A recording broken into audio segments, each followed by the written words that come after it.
What's up everyone, welcome back to another video with the Millennial Finance. It's the end of the year again, where many of us are scrambling to do the last minute things like going on a medical checkup so we can utilize our company benefits or using up the remaining of our annual leave before it gets burned. Another thing us Malaysians should be doing before the end of the year though is having a look at PRS and consider investing in it. Governments may have changed during this time, but the tax reliefs for investing into PRS will still remain until at least 2025. I do think it's definitely worth considering because it does offset our income tax by up to 3,000 ringgit every single year. So let's say you earn about 4,000 ringgit a month and you invest the maximum 3,000 ringgit into PRS and claim it against your taxes. This will result in an instant saving or return of 240 ringgit or 8%.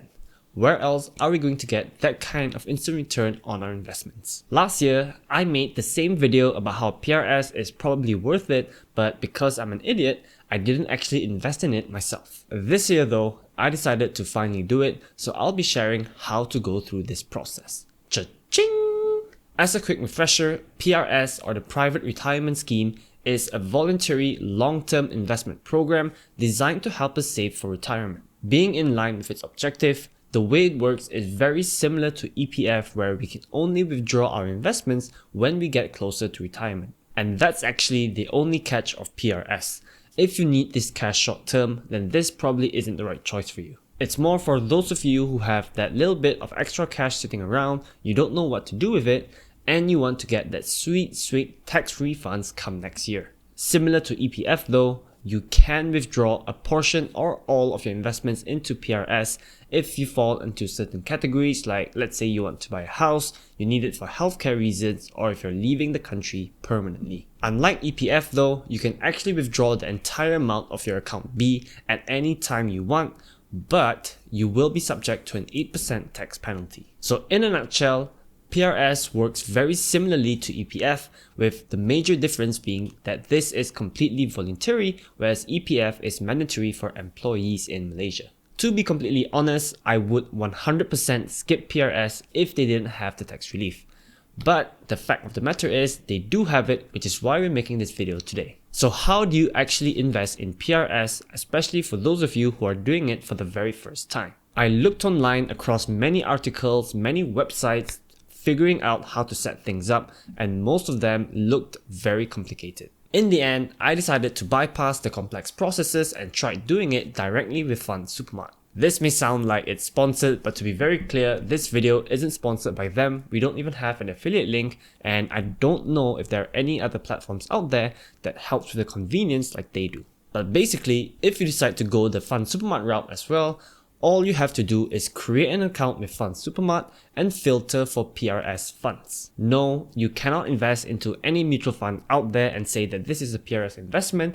There are actually PRS specific funds that most of the large fund managers in Malaysia like AIA, Kenanga and Principal all have out there. From there, you just gotta select the fund that you want to invest in, and if it is your first time, then Fund Supermart will redirect you to some online form that you have to fill up. You just have to put in a bit of your details there, but this process is completely digital. You don't have to go to any of the offices or government offices in Malaysia. You can do it completely online. Unfortunately, I can't show you guys the full process because I already did it about 2 to 3 months ago and I can't do it again. But as far as my memory serves, it was pretty quick and pretty easy as well. As a reminder, if you want to claim this PRS investment against your 2022 annual income, then you will have to do it by the 31st of December, which is around 3 weeks from now. Currently, I have 1,000 ringgit invested into a PRS fund, but I will definitely top this up with a further 2,000 ringgit to maximize my tax reliefs before the end of the year. So, if you're sold on this proposition and you want to invest into PRS for the first time as well, then you should know that there are 3 different funds that you can choose from. This ranges from conservative, moderate, and growth funds. Fund Supermart did a pretty good job showing who should invest in what depending on your age, but at the end of the day, it is completely up to you and your risk appetite. If let's say you're a 25-year-old who technically has a long time to go before retirement, but you do not have the stomach to handle volatility and you want to go for the conservative fund, then by all means, go ahead. Personally, I of course went for the growth fund because I'm kind of far off from retirement, and that's usually how I manage my investments. If you can stomach the volatility, I would definitely recommend most millennials to go for the growth fund as well, because more likely than not, over the long run, these will give the highest returns. And since we can only withdraw it when we get older, meaning we can't take it out in 3 years or 5 years, then yeah, it definitely makes sense. For my first 1,000 ringgit that I invested into PRS,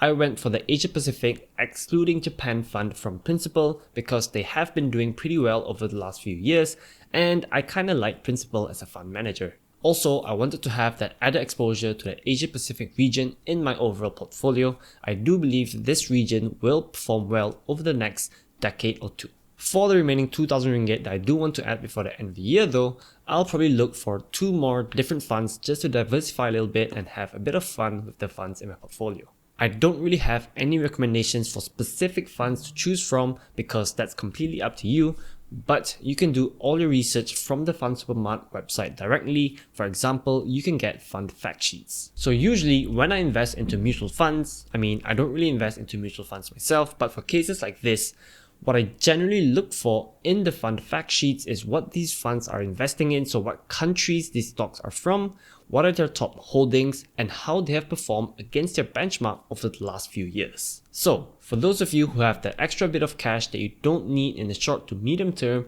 and you don't know where to invest in, then putting it into PRS is a pretty good option because you will get that instant return in the form of tax refunds next year. This is especially true for those of you who have higher incomes because the higher your tax bracket, the more you will get in tax savings. Like I said earlier in this video, I probably wouldn't invest into PRS if I didn't have the tax relief, so I also don't recommend investing any more than the 3,000 ringgit. After all, we can do this until 2025, so let's say 3,000 ringgit now up till 2025, we will have invested a total of 12,000 ringgit. So let us know down in the comments below. What do you think about PRS? And would you invest in it? Thanks for watching this video to the end guys, give us a huge thumbs up and subscribe to our channel if you haven't already. See you guys in the next one. Peace out.